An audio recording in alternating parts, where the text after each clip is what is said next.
Hello, Angelyn. How are you? Good. How are you? I'm great. I am so excited for you to be here. And I told you I had a funny story to tell you, so I'm going I to tell you. love a funny story. We are currently in a little like challenge that I'll talk to you more about as week because Okay. it's good context for what you and I are going to talk about. But in week two, so every week of the challenge, um, we are doing something different to get ourselves organized and really kind of empowered in our own IEP process for our children, for our Okay. students, for our yes, it's really, now's the time, right?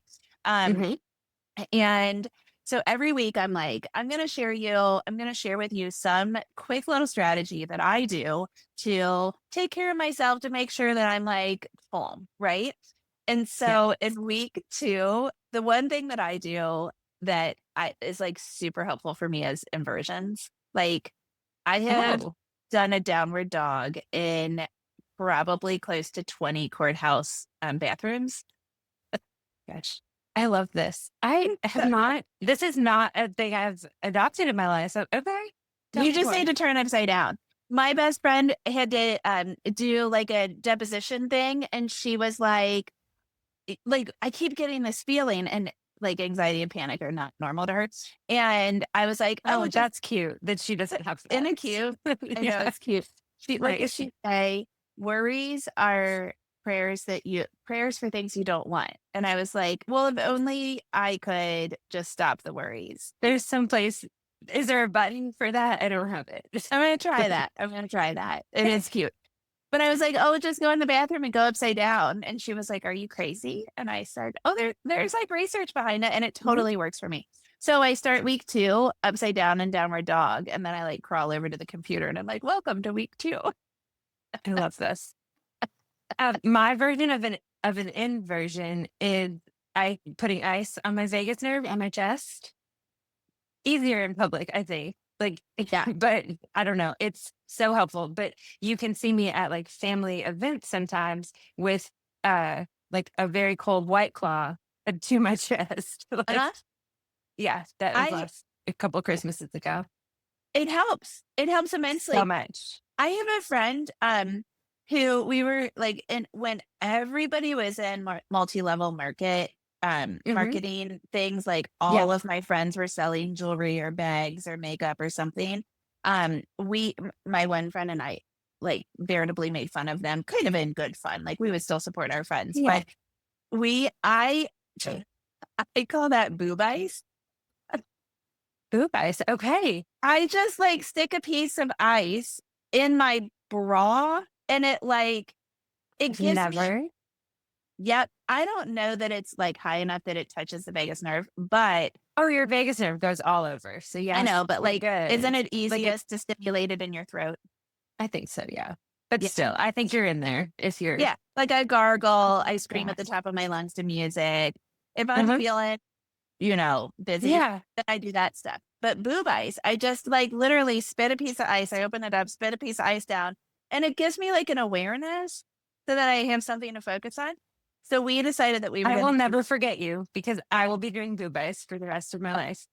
Thank it. you. Also cools you off. It cools you off at the pool too. Yes. Yeah. Okay. If you I like, love it. if you want to pretend that you're one of those people that keeps your hair dry and can sit like beautifully at the pool for Clearly 10 not. minutes, My hair's literally. wet right now. Oh, that's hilarious.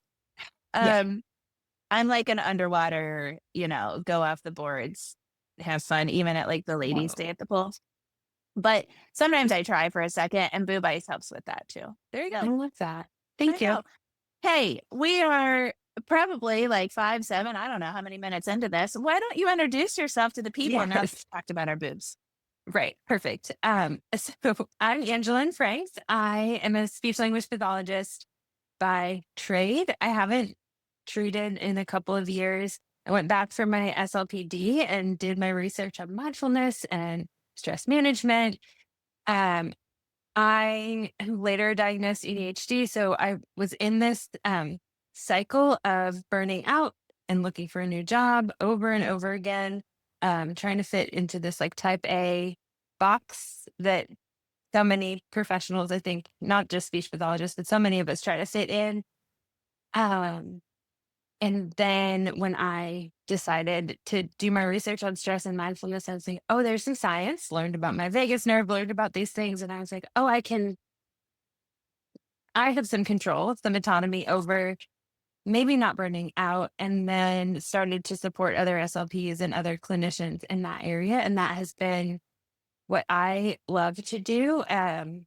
And what feels good in this season of life to do and support people in. And so um and I think there's a ripple effect there as far as talking about burnout, normalizing, not over uh giving ourselves, like continuing to give back, like take care of ourselves so that we can continue to support our clients, our students, our children, our families, ourselves.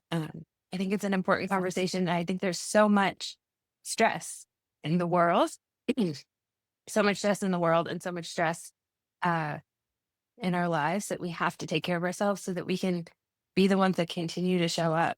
Because, yeah, Yeah, I mean, I love this.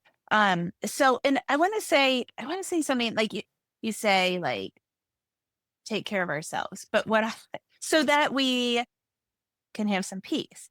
But, but also, here's type A me coming in. I take care of myself in order to be productive and locked in. So, yeah, like, when I right now I've got some external stressors besides what we're gonna talk about. Like, actually, the reason I brought you in is because I just recently started following you on Instagram, and I was like, "Oh my gosh, this is so, so good," and helps so many families. Um, I the in the context of what's happening, at the federal level with special education and civil rights, I thought this would be super helpful for families. And then, kind of like mhm, brutally honest, which I am with my audience, I find kind of a trend because I provide services and education to families that have mainly to families, teachers, and anybody else that touches an IEP. Um, yeah, so the trend that I see is that people are really excited to complain, and they're really excited to, if they can, hire somebody to take care of all their problems, but have a really hard time kind of getting motivated to like DIY and to take the reins of their special education journey. Um, so now's the time. Like, we don't have a choice right now, right? And absolutely. well, I do self-care stuff in order to be present to get that shit done, right? So, like, Yes. also, maybe ideally I could sit and watch an entire episode of Gilmore Girls, but, like, I really can't do it. Right. So does Yeah, that and make you sense? can't Like, is always that it really does, and I think so for me, one of the things that has been the biggest and most helpful, like, mindset shift, I guess, and I can that's kind of a fluffy way to talk about it, but I did not realize well, first of all, I think the chronic stress that we're all experiencing, like, with external everything going on in the world, and I told you this before, like, it's a dumpster fire out there, like, it's hard, and, um I still think even if you tie it all the way back to COVID and everything that everybody experienced with COVID, like we have all been under an extreme amount of chronic stress for a long time. And then you have just what's happening in whatever your own little bubble is, like your own family or illness or, just uh, rising prices of like it's a lot, right? And so we know, and what I learned is that chronic stress builds up. It's kind of like a ball that builds up. And so what I realized is, first of all, any amount of stress management, anything that authentically reduces that load a little bit, like the same way it builds up, you can slowly like shrink it. Um, but also, I think we're all doing a lot of self care that is not necessarily helpful. Like maybe it's not really authentic to us. It doesn't align with our values. It doesn't align with what we really need. It just aligns with what we maybe think we should be doing, which I call yeah, that like painting your shitty fingernails. self-care. And for some people, that might be really helpful. And an example I give a lot is there was a point in time this summer where I needed a pedicure. Like I looked at my feet and I'm like, this is like, I need a pedicure. I can't be wearing sandals out. Like I need it. But that was like, I need it because my feet don't look good. And I also had this story in my brain that I had to do it without my daughter because I needed alone time and I needed to do it by myself. Like, and so all this, it was like this pressure I was putting on myself to do this thing for somebody else, like for Yes. what my feet looked like in my Birkenstocks. And like, I was like sneaking away, like to do it because I felt like I should get this Yeah. alone time. So It would, eventually I was and then like, that this becomes a doesn't fit. chore. It Yeah. became a chore. So at some point I was like, you know what? I'm gonna ask my daughter, like, "Hey, do you wanna go get a pedicure?" Like, we went together, we connected, like, we chatted, we talked, and it became this, like, act of self-care, of connection, as opposed to this, like, obligation. And so the same thing can serve a different purpose, but when you connect it to what you value and what you need, it's it feels different, and, like, that is this kind of self-care that, like, fills your cup as opposed to feels like an obligation. Yeah. That to me, I would have grabbed my book. I have boys. So I would Yeah. have grabbed my book, and the self-care would have been caring for myself so that I could do the task of getting the pedicure and not like going down this spiral Yes. also of like I picked up on something that you said, like it's for somebody else, right? Like I shouldn't care if my feet are grossing out other people, but like we live in this beautiful world where where we're all Mhm. different and we have to assimilate to a certain arguably have to assimilate to a certain degree Yes. so that nobody feels uncomfortable. And so, yeah, I'm not going to like think about that. I'm going to Yeah. think about the characters in my book and I'm just going to chill. And yes, I have to spend this hour, but I'm going to make myself chill out, Mhm. rather than doom scrolling or trying to squint. Yeah. At my place, I squint and try to watch the HGTV sub captions. And I'm like, this is so dumb. They're like tapping my leg to switch. And I'm like, I Oh, got it. right.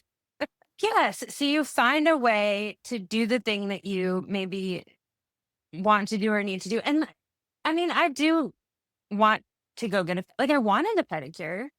And I don't think it was all because of other people, but like you said, just finding something. So whether it's a friend, like meeting up with a friend, whether it's a book, um, sometimes, yeah, for me, it'll be an audiobook that and you have that quiet moment. Or um, I have a friend who does she calls them pedicure sprints, and she'll take a task that she really doesn't want to do. And she brings her laptop and she does that while she gets a pedicure. Like she Yeah. pairs that with something she doesn't want to do, but she wants a pedicure. So there's so many different ways. And I know that a pedicure is kind of a flossy example, but I think that values aligned self care and values aligned everything is really what was the shift for me, that I wasn't doing things. I wasn't asking myself what I needed or even what was important to me. I was asking myself like what I should do, what I thought I should do to feel better. And it just maybe wasn't the right question, but it was close. So I didn't realize it was not filling me out for years. And that's what I like. That's why I decided to schedule this conversation because, since COVID, I feel like, I don't know, maybe it's generational, maybe the millennials like self-care or something, but recently over the last few years, I've seen this like idea of self-care.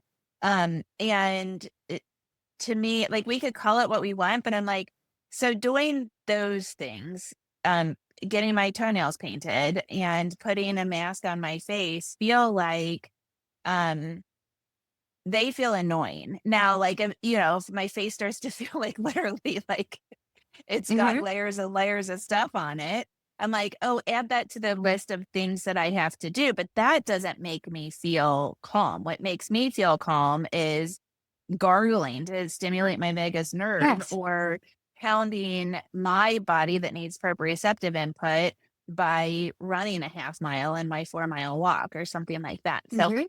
before we go into kind of strategies, because I would love for you to touch on a couple strategies that would help the people that are feeling so um, busy and all of the things stressed. Yeah. Um, You hit on something else that I think is really important, and that is sometimes we don't realize that we are having this stress. So COVID was a great example of how like I have trauma. When I was 15 years old, I was in a gasoline explosion and I broke 4 vertebrae. So I have chronic pain, physical, and I have chronic PTSD, and I already had generalized anxiety disorder. So, I kind of am I'm very type A.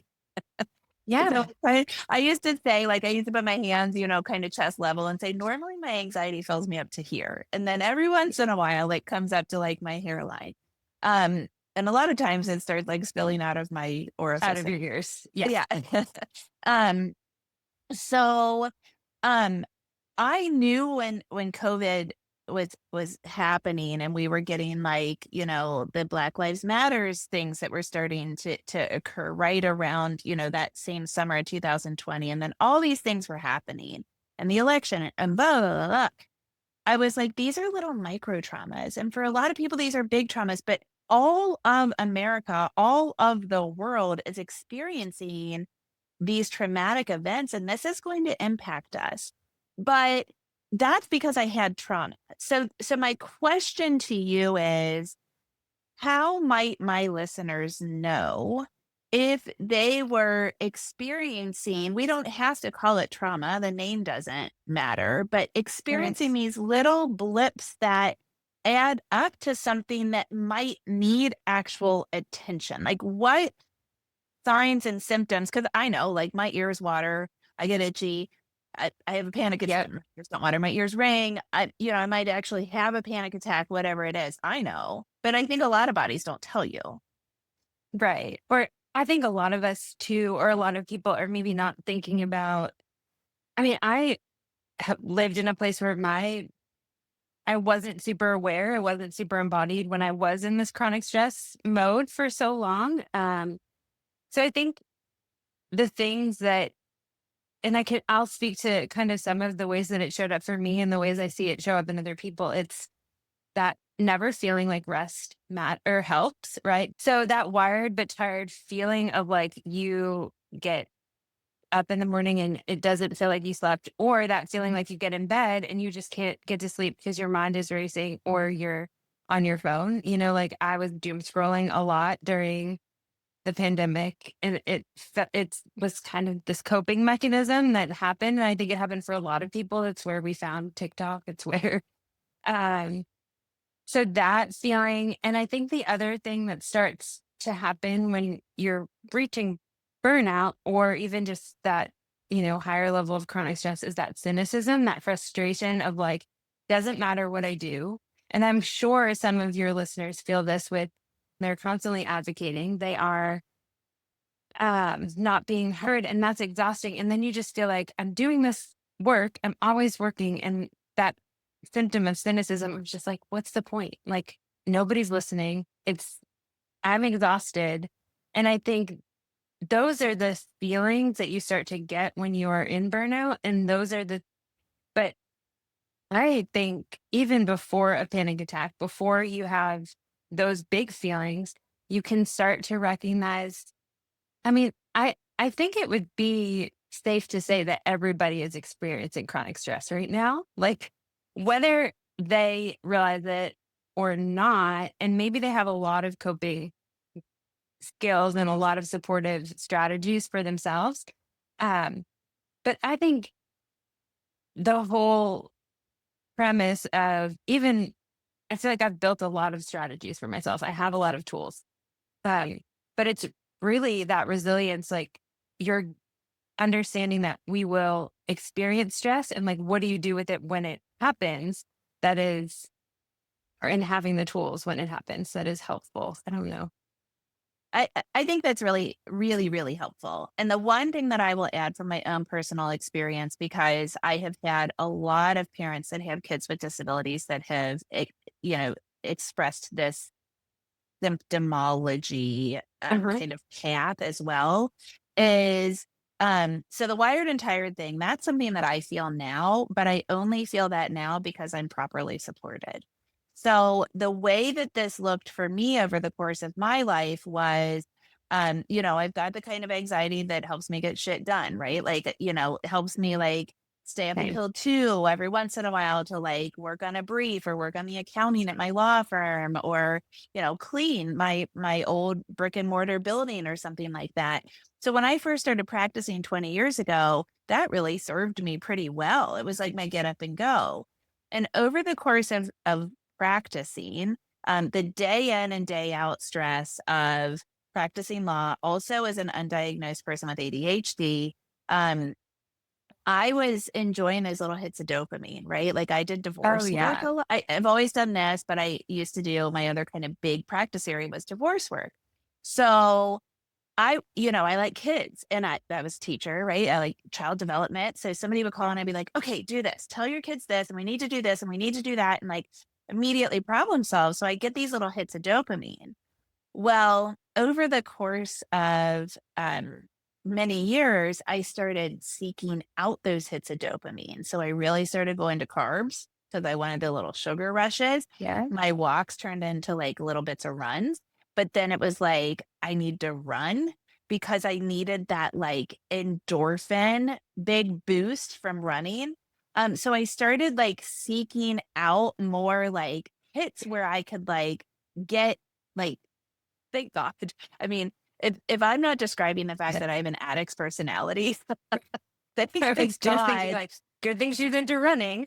Yes, yes, absolutely. And I'm not into running. I'm a swimmer, but like Oh, that's kind of the point was I started like looking for these things and looking for like a little bit of like a jolt of energy is basically what I was looking for. And then I started getting very apathetic.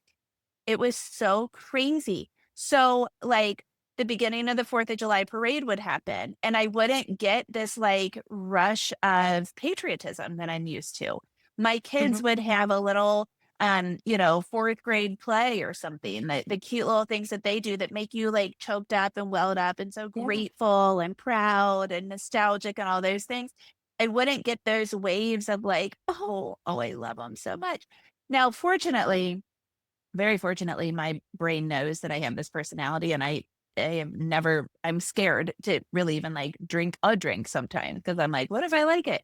Um, Yeah. so fortunately, drugs and alcohol have never been a thing for me. And also fortunately, I worked really, really hard to, like, almost cognitively feel those feelings. So I'd be like, "Oh gosh, I am so proud of him," but I wasn't welling up, right? And Yeah. I was like, "What is going on with me?" And it wasn't until we tested my adrenals that I knew. Like, I had to have the science to tell me what was going on Mhm. with me. So Yeah. so just like the wired entire thing, now that my adrenals are supported, to take that full circle, now I feel that like I can feel it when I have had too much caffeine or I've had too many carbs or whatever it is. And I also am not rested. I actually feel like that right. Yes. So Yes. just to add in.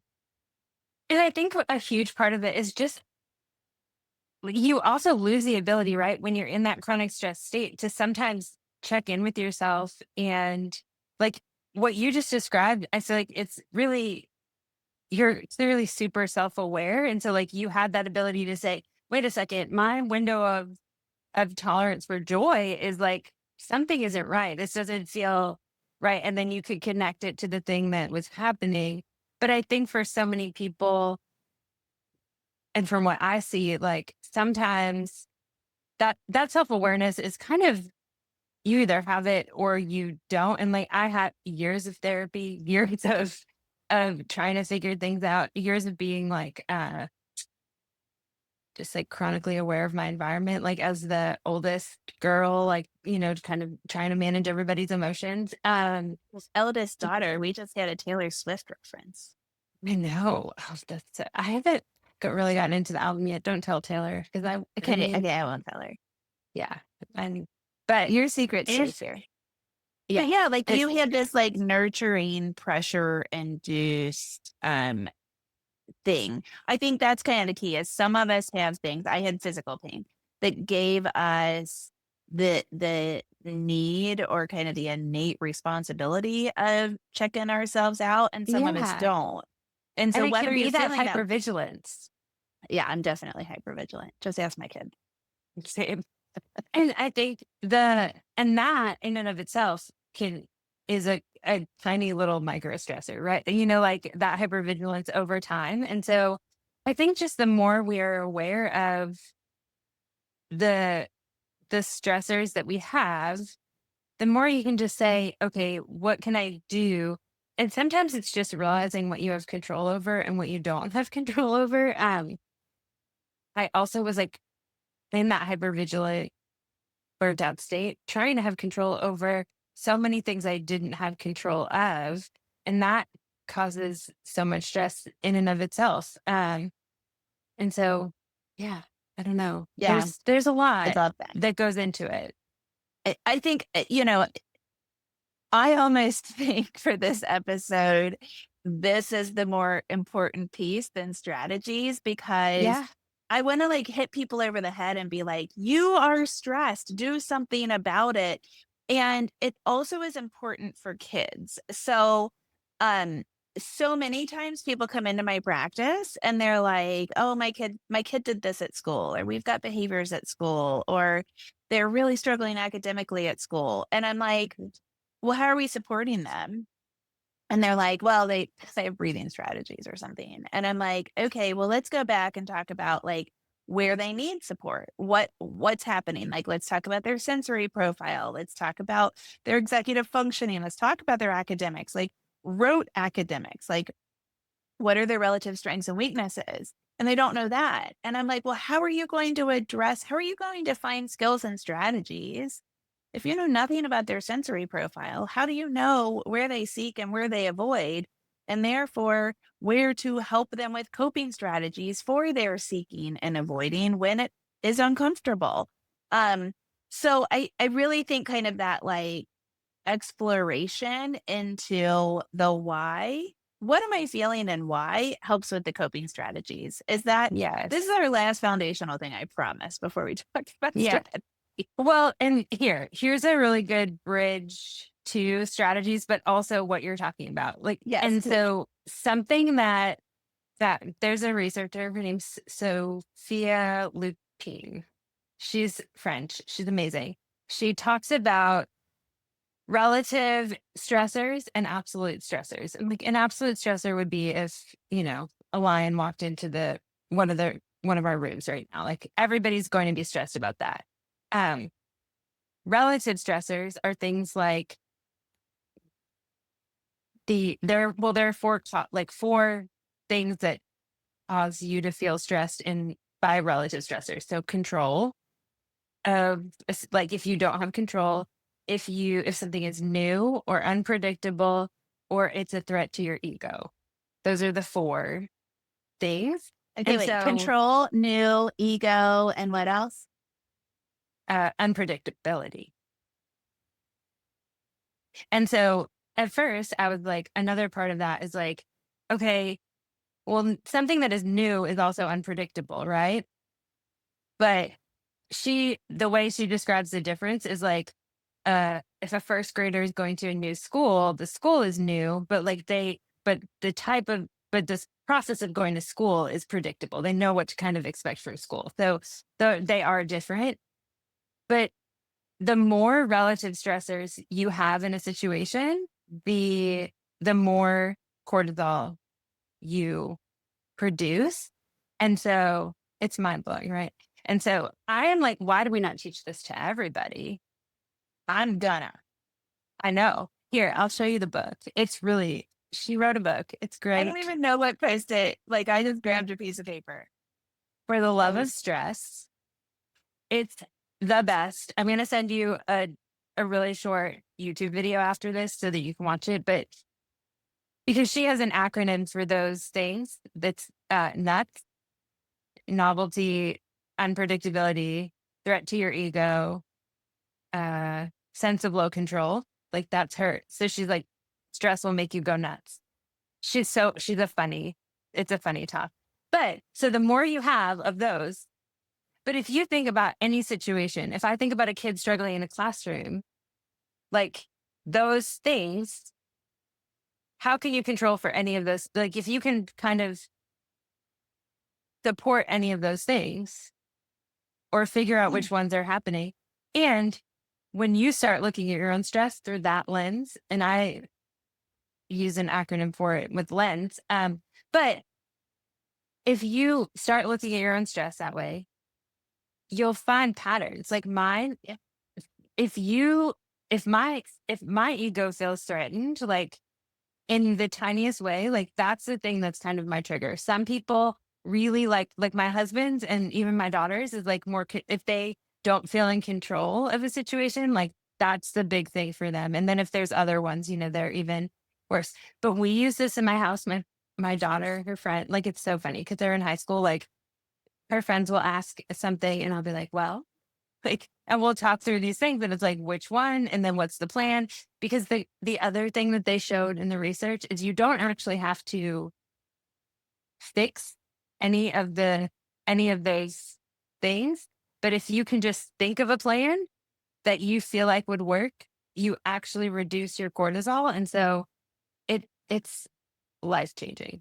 So Maybe I planned so much that I planned out my cortisol. My mind is blown by this. Like this is so helpful to me as a uh, mom and as a human. I mean, that is I love that.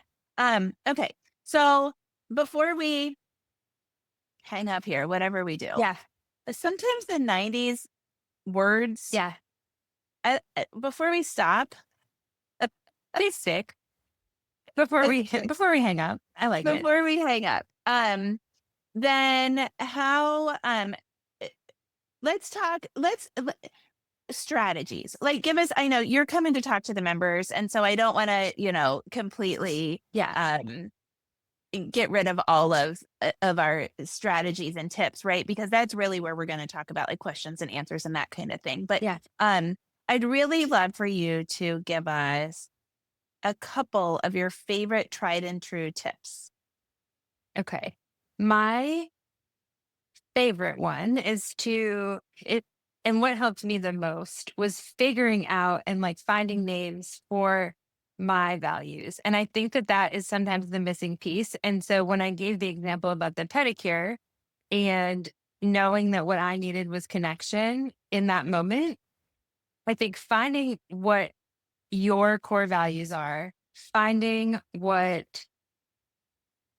fills your cup, I think is really helpful. And there's so many layers. I think what happens and what happened to me was like, if you asked me what my core values were, they were like not making people mad, like being a people pleaser. Like I didn't want to upset anybody.